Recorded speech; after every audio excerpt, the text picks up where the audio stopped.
Assalamualaikum warahmatullahi wabarakatuh. Salam sejahtera untuk kita semua. Perkenalkan, nama saya Lukman Anugrah Agung. Saya dari Program Studi Ilmu Perikanan, Fakultas Pertanian, Universitas Sultan Ageng Tirtayasa. Saya merupakan dosen pengampu pada mata kuliah Manajemen Kesehatan Ikan. Mata kuliah ini merupakan mata kuliah wajib berpraktikum dengan bobot 3 SKS. Mata kuliah ini mempelajari konsep dasar kesehatan ikan yang dipengaruhi oleh hubungan inang, patogen, dan lingkungan, jenis-jenis penyakit ikan, baik penyakit infeksius maupun penyakit ikan non-infeksius, serta pencegahan dan pengendalian penyakit ikan untuk meningkatkan kesehatan ikan dalam upaya peningkatan produktivitas budidaya perikanan. Materi pembelajaran pada mata kuliah ini meliputi ikan, patogen, dan lingkungan, penyakit ikan patogenik, penyakit ikan non-patogenik, sistem imun ikan, imunostimulasi pada ikan, imunostimulan dan fitofarmaka, probiotik, prebiotik, dan simbiotik, serta teknologi vaksin. Capaian pembelajaran pada mata kuliah ini meliputi memiliki sikap bertanggung jawab, mandiri, dan dapat bekerja dalam tim, mampu mengidentifikasi dan mengetahui sistem imun pada ikan, mampu mengidentifikasi agensia penyebab penyakit ikan yang disebabkan oleh parasit, bakteri, jamur, dan virus, mampu menganalisis dan memecahkan masalah pada aspek kesehatan ikan dalam bidang biosains dan bisnis perikanan, serta mampu menganalisis dan mengimplementasikan upaya manajemen kesehatan ikan dalam bidang biosains dan bisnis perikanan. Metode pembelajaran pada mata kuliah ini yaitu 80% tatap muka dan 20% tatap maya dengan menggunakan media video conference, contohnya yaitu Google Meet dan Zoom. Penyampaian materi pada mata kuliah ini juga didukung dengan LMS yang dimiliki oleh Untirta, yaitu spada.untirta.ac.id. Semua materi dan penugasan dari dosen akan diupload di LMS tersebut. Berikut adalah cuplikan perkuliahan pada mata kuliah Manajemen Kesehatan Ikan dengan materi Sistem Imun Non-Spesifik pada Ikan. Baik, kita mulai perkuliahan hari ini pada mata kuliah Manajemen Kesehatan Ikan. Kita akan masuk pada materi Sistem Imun Non-Spesifik pada Ikan. Sistem ini selalu aktif dan tidak memerlukan paparan patogen sebelumnya untuk bekerja. Sistem imun ini akan terus bekerja. Penghalang fisik ini terdiri dari kulit, sisik, mukosa, serta insang. Jadi penghalang fisik ini akan melindungi ikan dari patogen untuk pertama kali. Ya, ini sebagai border atau penghalang awal sebelum patogen itu bisa masuk. Yang letaknya paling luar ya, berarti penghalang fisik ini. Kemudian setelah berhasil masuk ke dalam tubuh, ini akan direspon oleh pertahanan humoral. Pertahanan humoral ini ada lektin, komplement, interferon, dan lizozim. Di pertahanan humoral, jadi namanya istilahnya kan humoral ya. Kalau pertahanan humoral itu berarti merupakan cairan berwujud cair. Peptida anti mikroba. Interferon, lizozim. Jadi ketika patogen itu bersentuhan dengan komponen-komponen ini, maka ini dapat melisis atau mematikan bakteri ya. Ini wujudnya cairan. Kemudian pertahanan seluler. Pertahanan seluler ini diwakili oleh neutrofil, makrofag, dan limfosit. Jadi kalau pertahanan seluler ini sudah bisa masuk lebih dalam lagi ya patogennya, kemudian pertahanan seluler ini diwakili oleh sel darah putih dan fungsinya itu memakan ya, atau memfagosit kuman. Kenapa disebut dengan pertahanan seluler? Karena cara kerja dari pertahanan seluler ini adalah di dalam sel tubuh dari sistem imun itu. Jadi ketika ketika makrofag bertemu dengan patogen, itu cara membasminya atau cara menekan patogen tersebut yaitu dengan memakan atau memfagosit dari sistem imun ini. Nah, kalau humoral tadi cairan, kalau seluler itu masuk atau kumannya itu dimakan oleh sistem imun seluler tersebut. Selanjutnya penghalang fisik, ya. Kulit dan fisik ini menjadi barrier yang kuat untuk menghalangi masuknya patogen. Yang ini karena sifatnya kan keras ya, apalagi kalau bersisik. Ini tadi ya, mukus atau lendir. Lendir ini mengandung zat antimikroba sehingga bisa mengurangi jumlah patogen yang masuk. Kemudian ada insang. Insang penyaring dan menjebak patogen. Insang ini kan juga letaknya di luar ya. Walaupun dia ada operkulum, tapi dia akan selalu membuka dan menutup sehingga akan bersentuhan dengan air. Ketika ada patogen yang masuk, insang ini akan berfungsi seperti saringan, menyaring, kemudian menghalangi patogen masuk. Selain itu di insang kan juga ada mukosa, ya, ada lendir yang banyak. Jadi ketika bersentuhan dengan insang, di situ ada mukus, jadi menghalangi patogen itu untuk bisa masuk. Kemudian pertahanan humoral. Pertahanan humoral ini terdiri dari protein dan zat lain yang terdapat dalam darah dan lendir. Ini sama, ini berarti sifatnya cairan, berarti sudah saya ceritakan. Lektin mengikat dan menonaktifkan patogen. Jadi ada yang namanya lektin. Ya.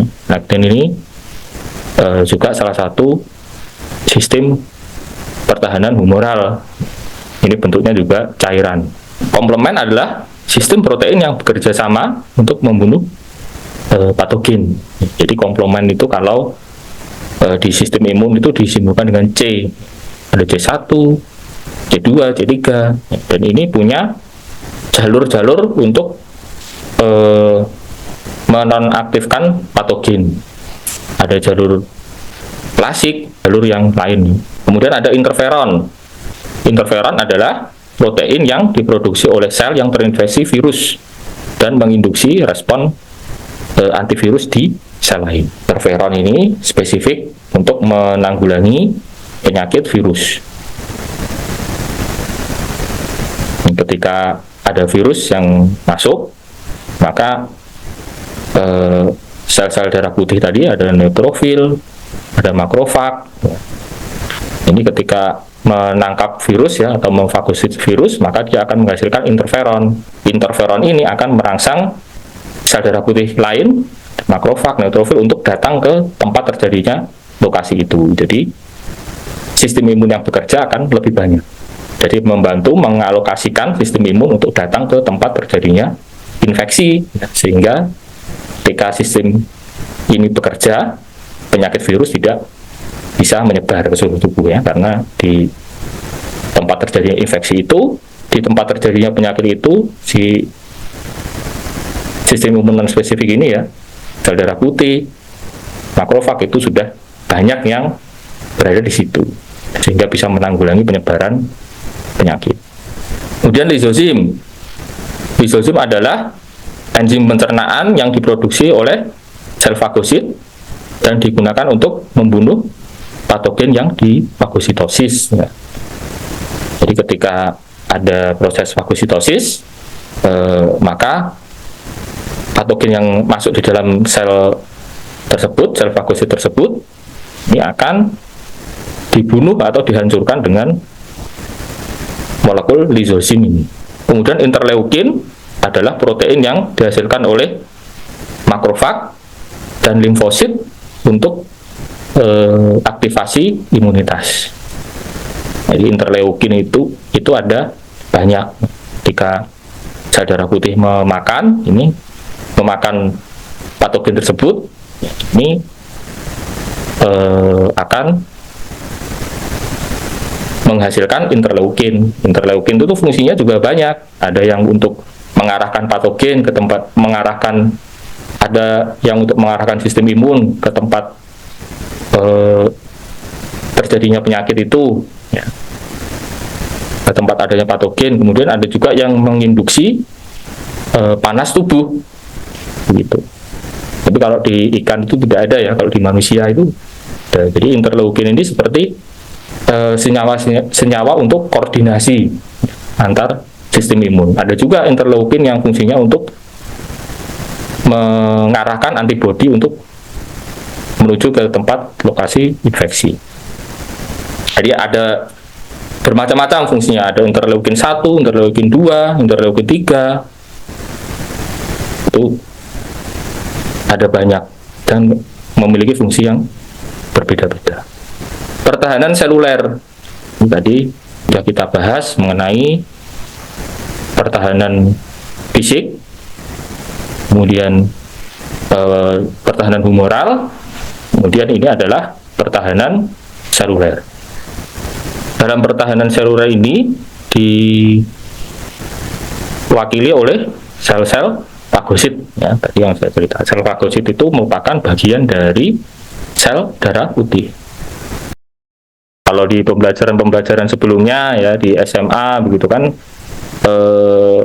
saudara sudah mengenal tentang sistem imunitas ya. Sistem imunitas itu kan dilakukan oleh sel darah putih yang melakukan proses fagositosis atau penelanan bakteri atau kuman yang masuk ke dalam tubuh.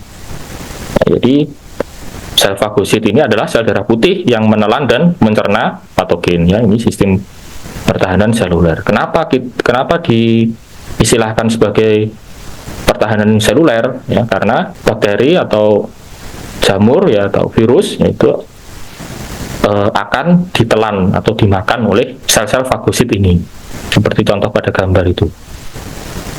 Neutrofil adalah sel fagositik yang paling umum dan merupakan fagosit aktif ya. Jadi neutrofil yang paling banyak di sel-sel fagosit yang paling banyak di tubuh ikan itu neutrofil.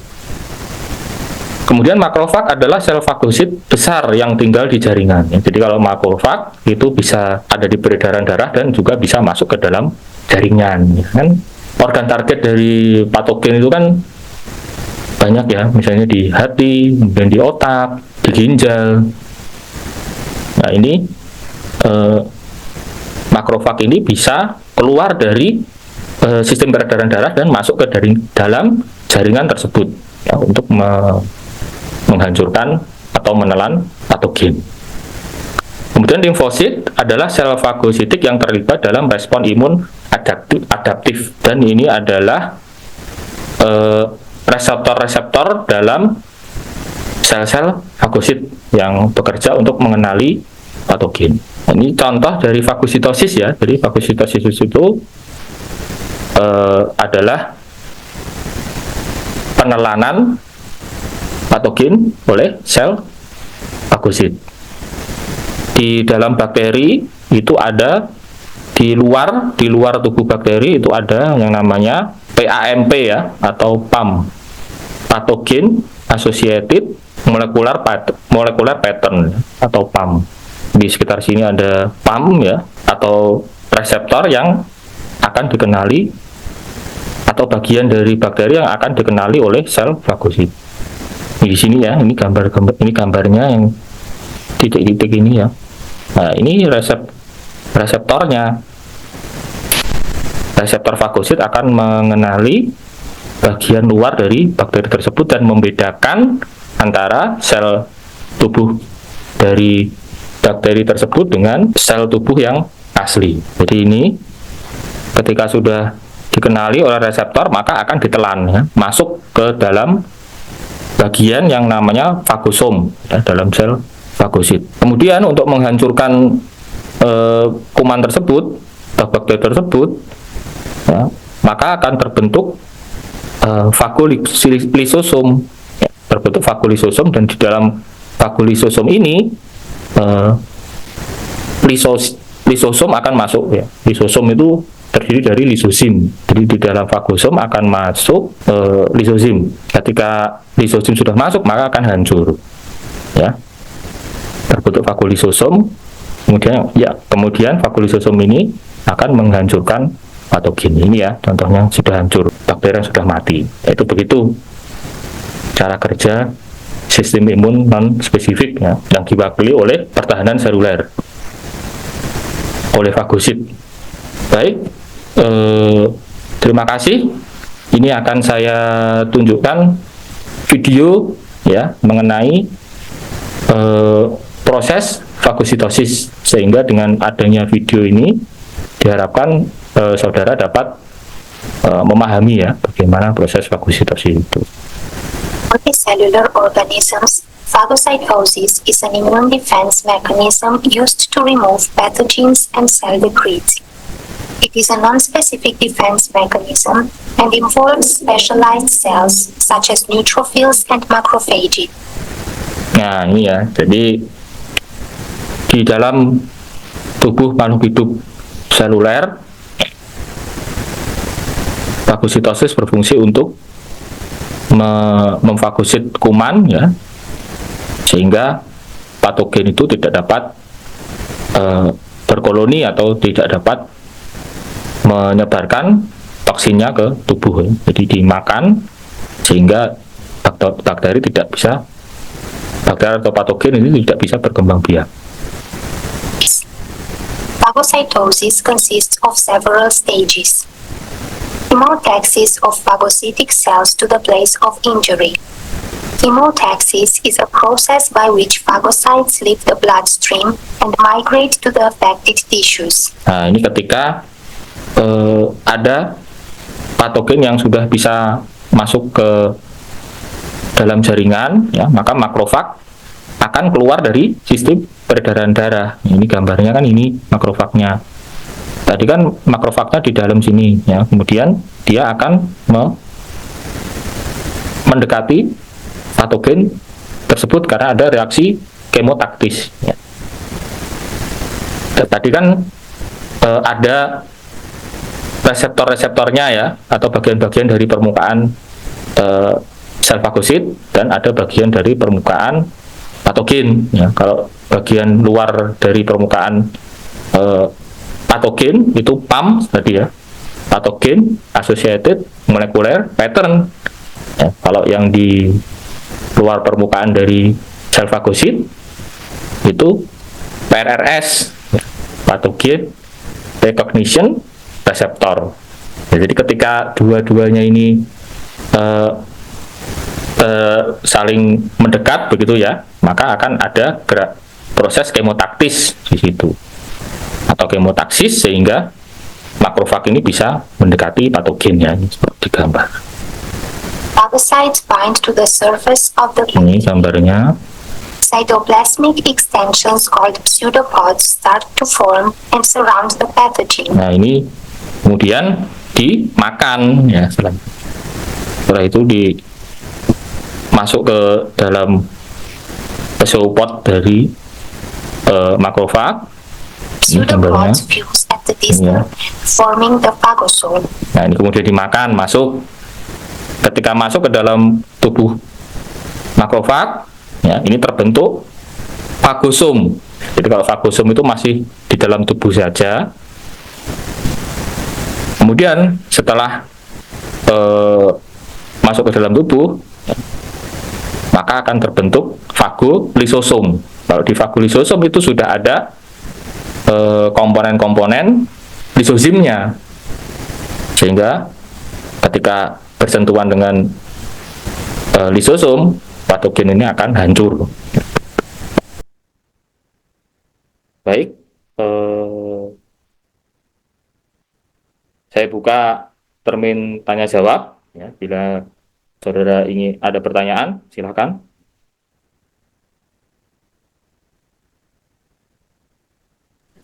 Iya Pak. Ya, gimana Jati, silakan.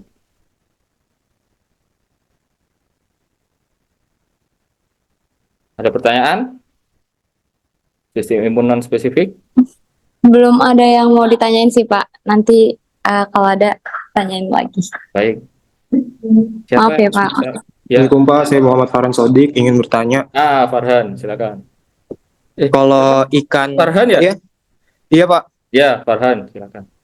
Kalau ikan mas koki gitu, gak mau berenang, terus kayak rebahan gitu Pak di dasar akuarium, itu kenapa ya Pak? Biasanya. ikan mas koki tidak mau berenang, Berenang, ya. ya dia harus Terus bahan kalau berenang suka kebalik-balik gitu Pak, berenangnya, badannya. badannya suka kebalik-balik. Mm-mm.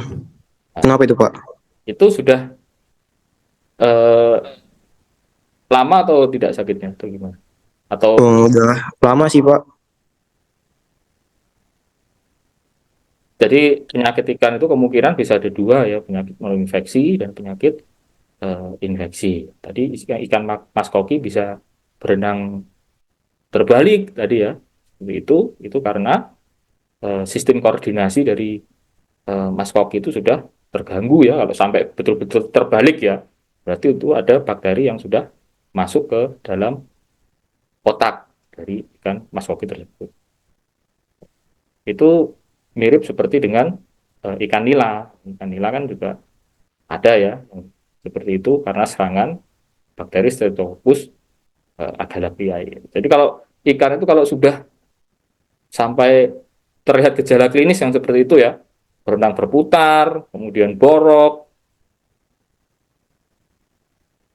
nafsu makannya sudah betul-betul menurun, mata menonjol, ya itu sudah sangat sulit disembuhkan. Ya. Di ikan mas koki itu eh, bisa diakibatkan oleh bakteri, ya. Bisa dari golongan eh, Aeromonas ataupun dari golongan-golongan eh, Flavobacter. Itu Jadi penyebabnya bisa karena bakteri ya Pak? iya, Oh ya Pak, makasih Pak. ya karena bakteri. Pak, izin nanya Pak. Ya, siapa? David. David Pak. David ya, silakan. Di ini Ya Pak. gambarnya, Jadi videonya coba dinyalakan. maaf Pak sebelumnya karena David juga gak tahu sih. Iya, iya. Tapi pernah lihat gitu Pak, ikan lele gitu ya, jejak atas bawah aja Pak gitu, agresif begitu Pak. Itu ciri-cirinya gimana itu Pak? Maksudnya entah itu ikan lele sedang mengalami kestresan atau apa gitu Pak, atau lagi sakit gitu. Gimana David ikannya? Gelijang-gelijang gimana tadi? Dijajak ke atas ke bawah lagi berenang ya Pak. Oh, begitu ya. Oh, Pak. itu kadang juga naik ya dia ya. Iya, Kadang iya. Kadang cepet ikannya juga itu Pak. berdiri. Nah, apakah itu ikannya lagi stres atau gimana, agresif atau gimana gitu, Pak? Iya.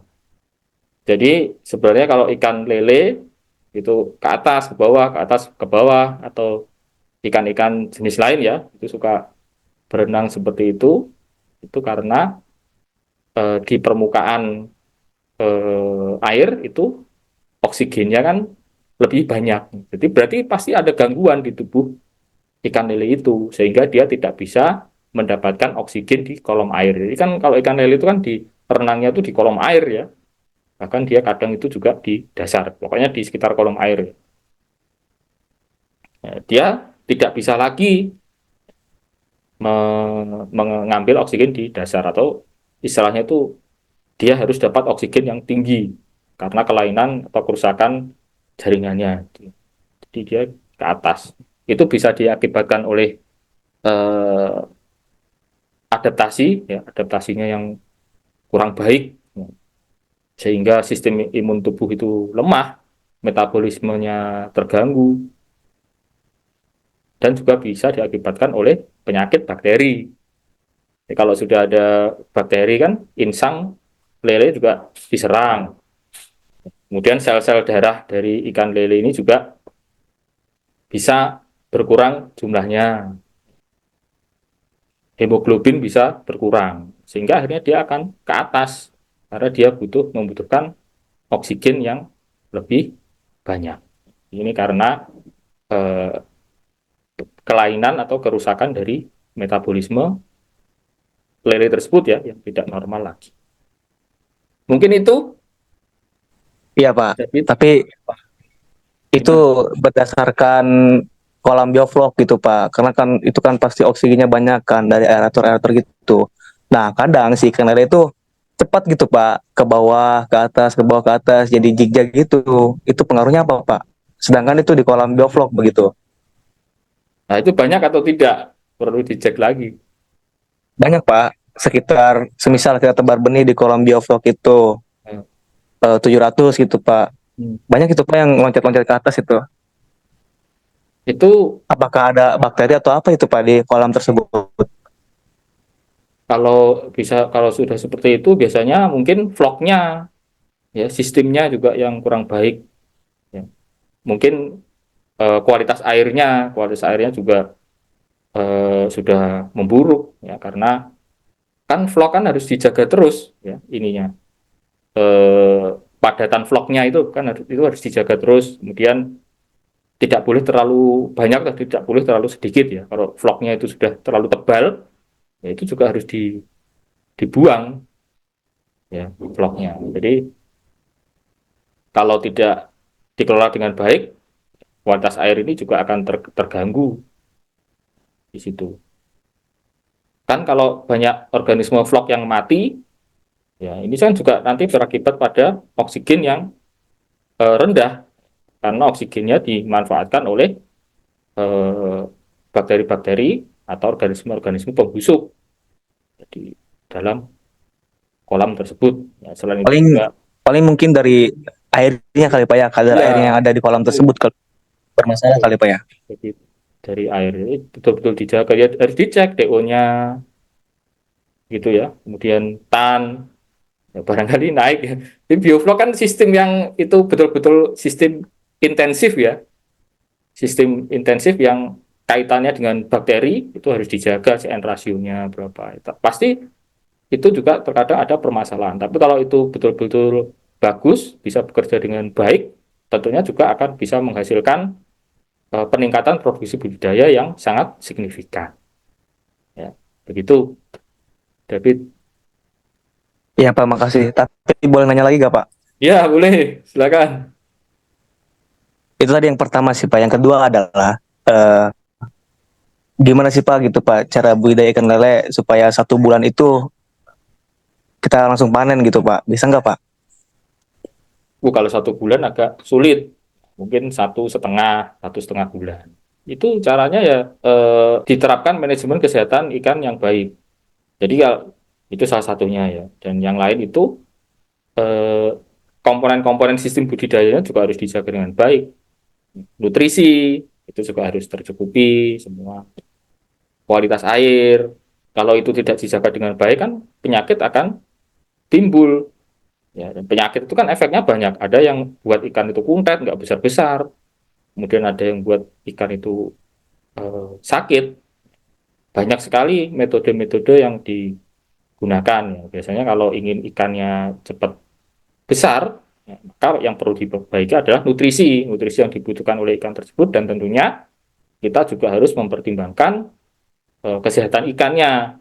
Jadi biasanya diberikan imunostimulan ya, untuk meningkatkan sistem imun, ya kan. Nutrisi, kualitas air juga dijaga. Selain komposisi pakan yang sesuai, sistem imunnya juga terus ditingkatkan. Selain itu kualitas air itu terus dijaga, karena bila eh, nutrisi sangat baik, di situ juga berupaya ditingkatkan sistem imun, tapi kalau kualitas air yang tidak sesuai kan ini juga tidak seimbang, karena kualitas air ini sangat terkait dengan metabolisme ikan. Ikan merupakan hewan poikilotherm yang sangat peka terhadap kondisi lingkungan. Ya, jadi nutrisi, kemudian lingkungan ini harus dijaga supaya seimbang ya, sehingga tidak timbul penyakit dan diharapkan pertumbuhan ikan itu bisa cepat. Teknisnya itu kan contohnya bisa diberi probiotik gitu ya. Probiotik kan juga membantu pencernaan dari ikan tersebut ya, sehingga diharapkan akan lebih cepat bertumbuh. Begitu kira-kira. Nah, terima kasih Pak atas jawabannya Pak. Baik, kiranya belum ada pertanyaan lagi, eh, slide-nya akan segera saya share ya di Spada. Jadi saudara sekalian bisa download dan bisa dipelajari ya, termasuk videonya untuk meningkatkan pemahaman dari saudara sekalian mengenai eh, materi sistem imun non spesifik ini. Baik, kurang lebihnya saya mohon maaf. Saya tutup pertemuan kali ini.